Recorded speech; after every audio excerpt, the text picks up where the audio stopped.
Good afternoon, everybody. My name is Tanya Moret, and welcome to our next webinar in our series. We're going to talk about enrichment. Nicole is going to push out the slide deck so you can choose to follow along.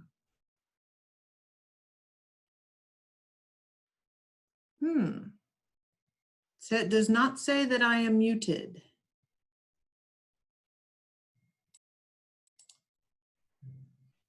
Nicole, can you hear me now?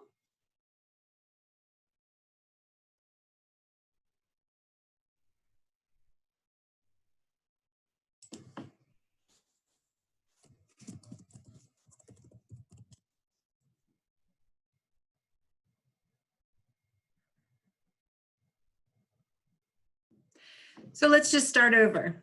My name is Tanya Moret, and welcome to our LIU LearnOn webinar series on enrichment. Nicole is going to send out a slide deck so that you all can follow along if you choose to. And actually, I will grab that for all of you and send it out now because there's some technical difficulties.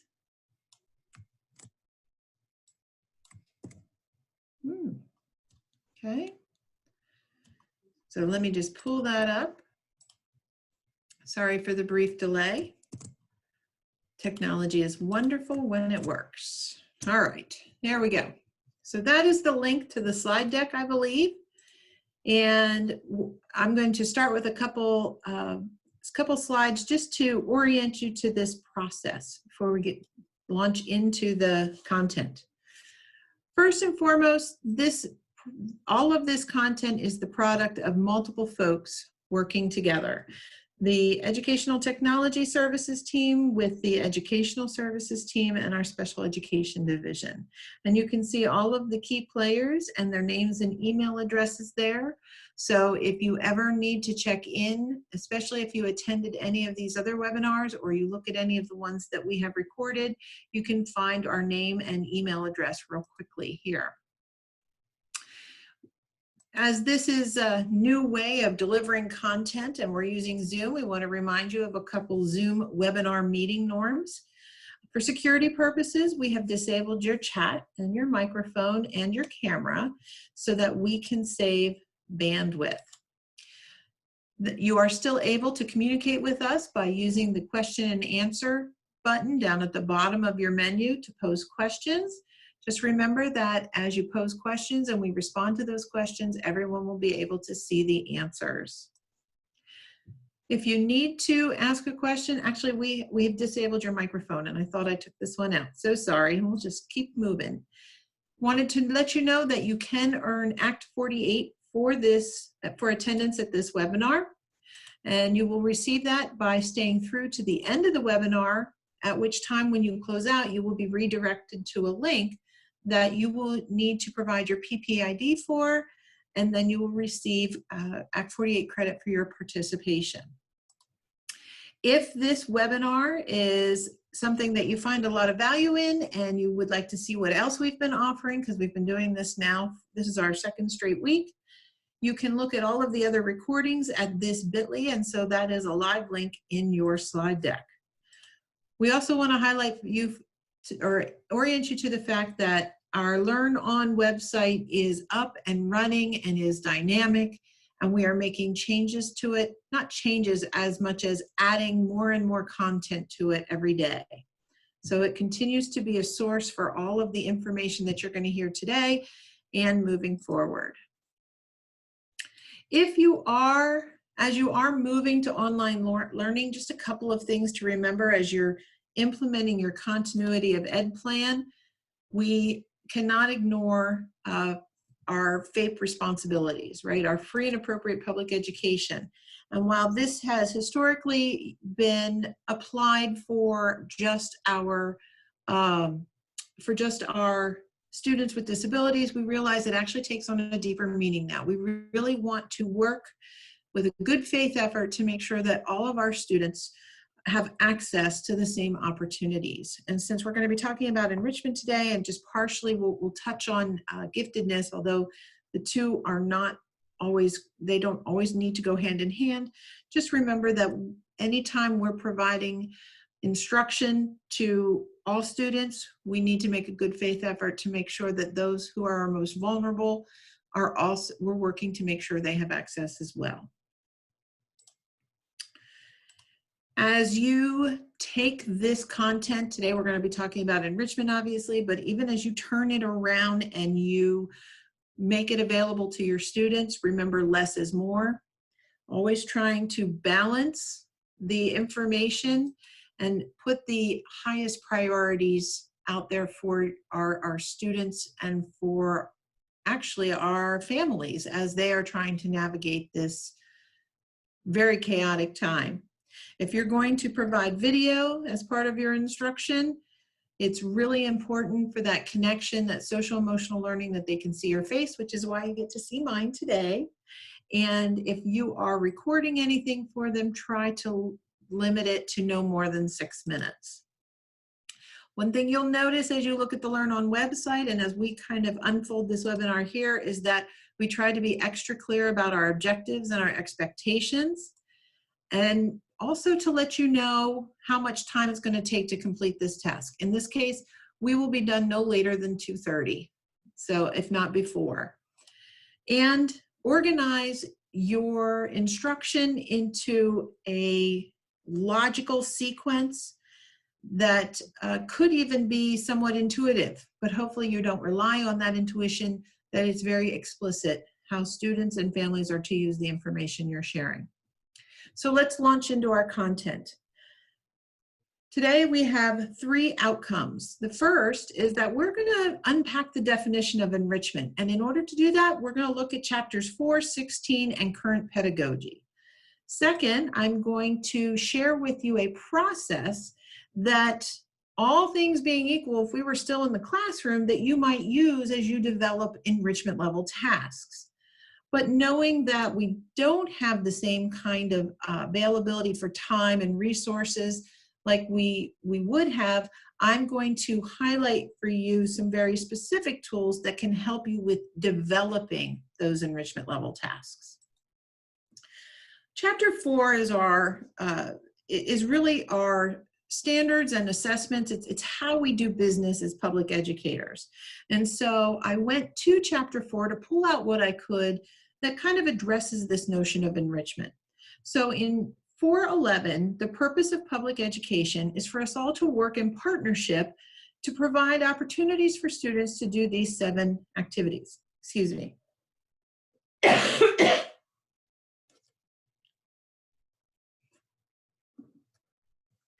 Now, if you are in your continuity of ed plan doing planned instruction and or enrichment and review, there's definitely a difference between the two. Planned instruction is this notion of introducing new content, new skills, so you're actually giving students an opportunity to acquire those. That is not enrichment, that's acquisition, right? But once they've acquired that new knowledge and skills, it's what you want them to do with it in the application.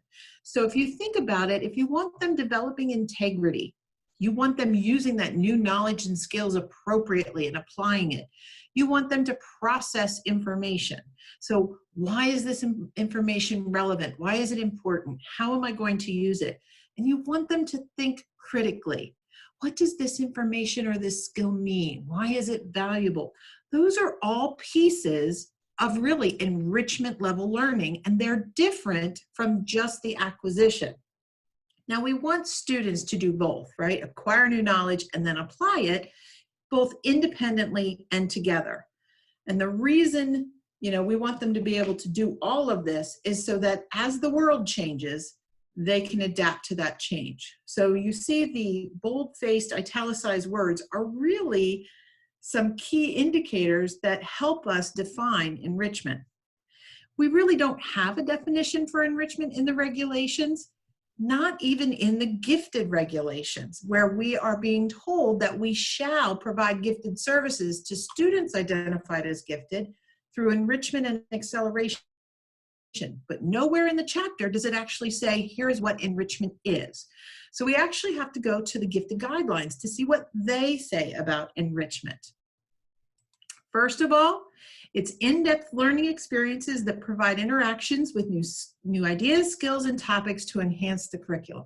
So wait a minute, thinking about that, right? If we go back to our chapter 4 definition, it's saying these experiences provide interaction with new learning, which is what we mentioned in chapter 4, right? There's definitely a difference between the two. Why then is this something that is provided under chapter 16? What makes it quote unquote a gifted service? Well, really what makes it a gifted service is because we've done an evaluation and made a determination that a student has met the criteria to be considered mentally gifted.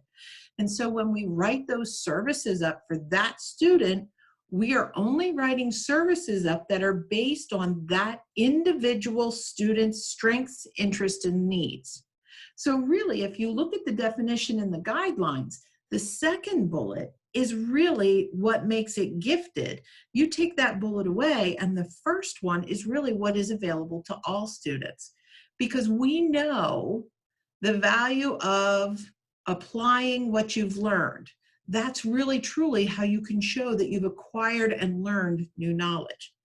Now, what's not in the guidelines, and in my estimation should be, is this last statement, that those enrichment activities should be aligned to grade, course, and instructional level standards, AKA our curriculum. They should be the springboard after they've learned something new. They should not be the learning new process in and of itself. You've probably heard a ton of other names that refer to enrichment, right?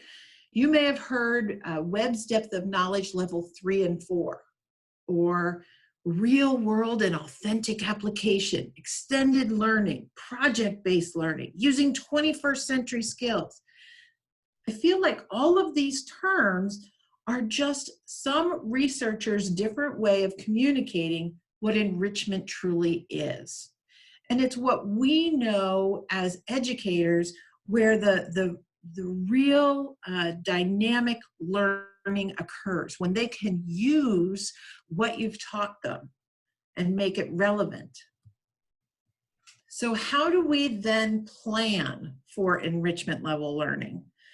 Well, ideally, your first decision should be, well, what's the new learning that I'm providing? Because I want my enrichment to be a reaction or to be an extension of the new learning I've provided. So if you click on this link here, it will actually open up to a bigger checklist that has lots of pieces to it. You can kind of see here, right? If we were in school, first you would be determining, what are we studying? What's the new learning? What do we want students to know, understand, and do? And it's really a process.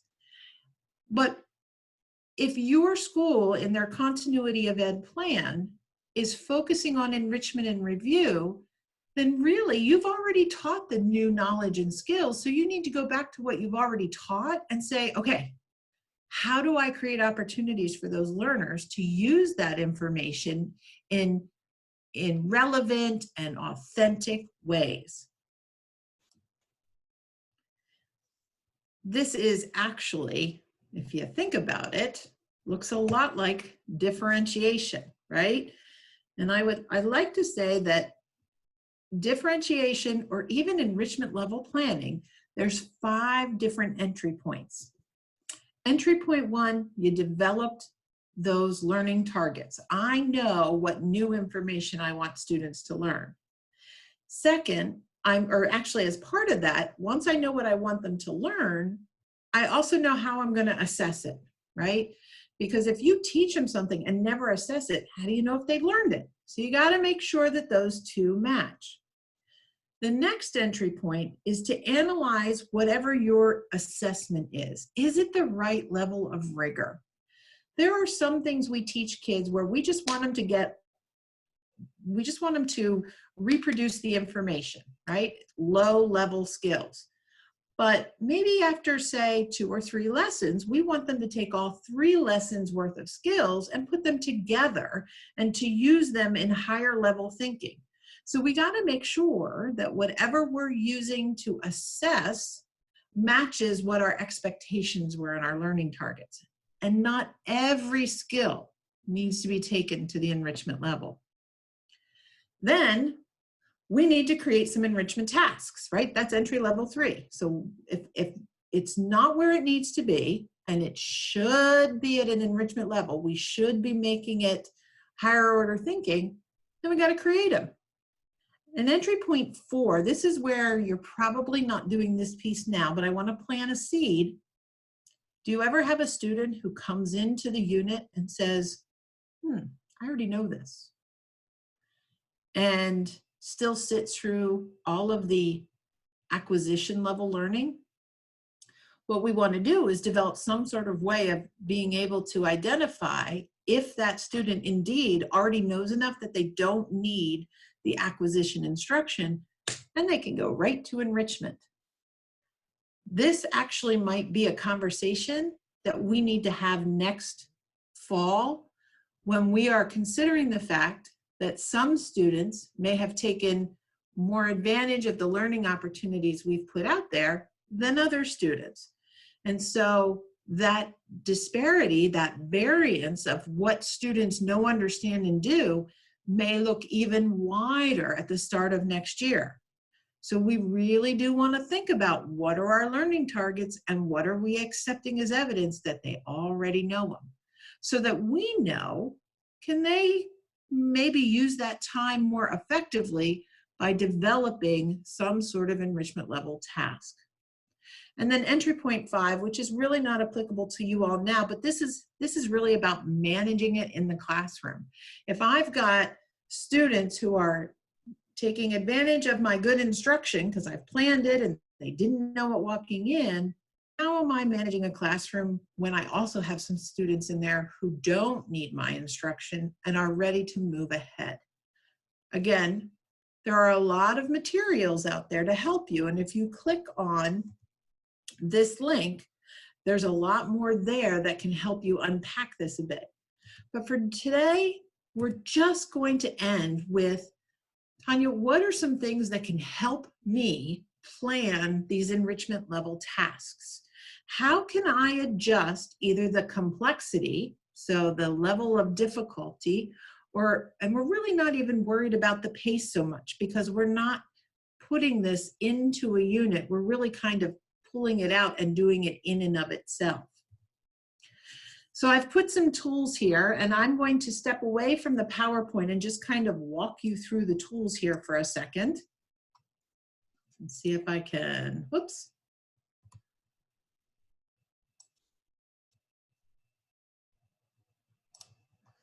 So the first thing that I wanted to show you was an extension menu. So this might be, you might, as a result of all these tools, you might actually come up with more than one enrichment level task, in which case you could say to students, hey, which one of these would you like to work on? And as part of my extension menu, I always give students the free space in the center to come and approach me with some sort of task that they came up with. Next, I'm going to highlight for you the grasps. Grasps is a task that was a protocol that was created by Grant Wiggins and Jay McTighe as they were developing the backwards design model. And they'll tell you that using all the skills in concert in authentic and meaningful ways is where that really good sustained learning happens. And one way to craft that is through this protocol. You have a goal. Your goal should be aligned to what your learning targets were, right? But applying your learning targets. You give students a role, a real life role. Maybe they're students. Maybe they're an editor for a newspaper or a curator for a museum or something. And their job is, it's almost like a simulation. You want them to do something for a particular audience. And you build this situation, this real world situation, and then you let them go to it. You know, we want our students to be good persuasive writers in elementary school, for instance. But, writing a persuasive essay can feel a little flat if there isn't a real reason to do it. So one of the grasps that I created was for second grade students who are writing an opinion essay, and their task, they were students, but their job was to convince the director of the food services to either add or take away one of the items on the menu. There's always things kids eat that they either don't like or they really like and don't get a chance to have. And so in this particular instance, I created a reason for students to write a persuasive essay or to write an opinion essay. Their product or performance, in this particular case, they either wrote a letter or they gave a speech.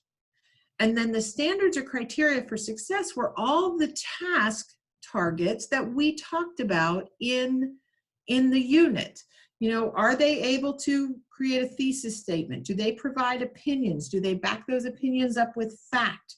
Are they using language that is varied, right? So thinking about second grade, obviously, the targets may be much more succinct, but those kinds of things are what you want to imagine when you're creating these grasps.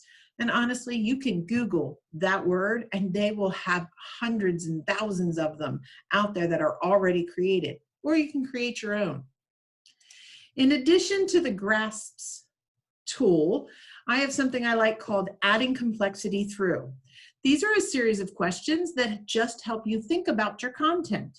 So if I'm teaching fourth grade fractions, I would look down over this list and say, are there any questions here that actually trigger for me a way to think about fractions more dynamically, more authentically, right? Maybe I'm going to form a hypothesis. I'm going to imagine, what the relationship is between 2 or 3 different items and figure out what fraction each of them might represent for the whole. Like, this is just for you as a teacher to trigger your thinking.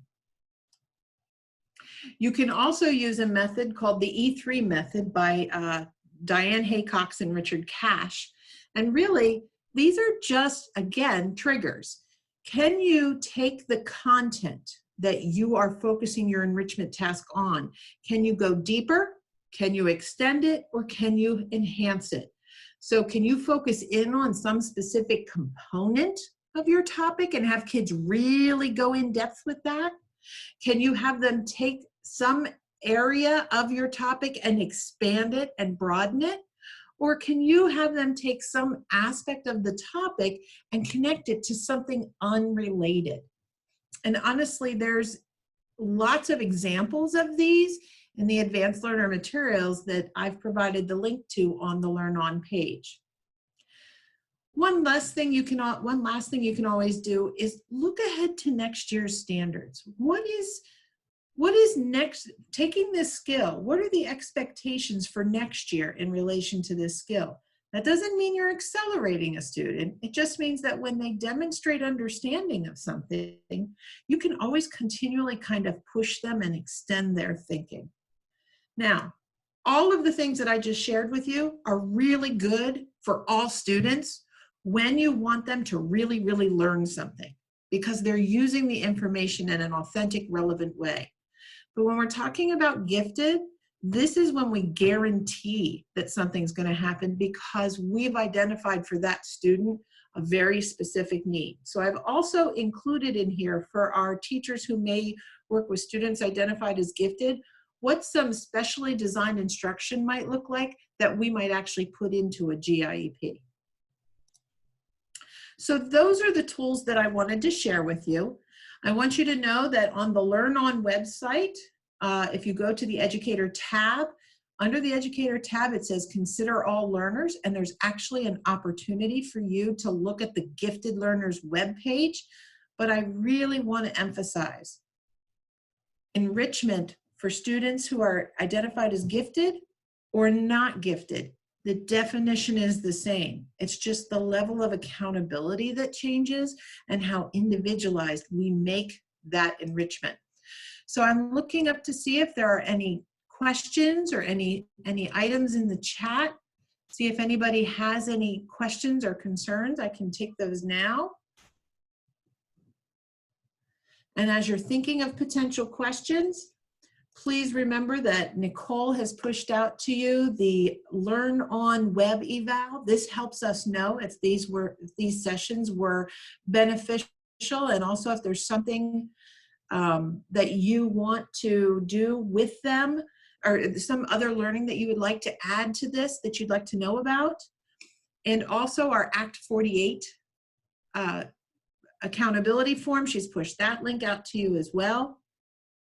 And I have my email address on the first slide deck, on the first slide of the deck.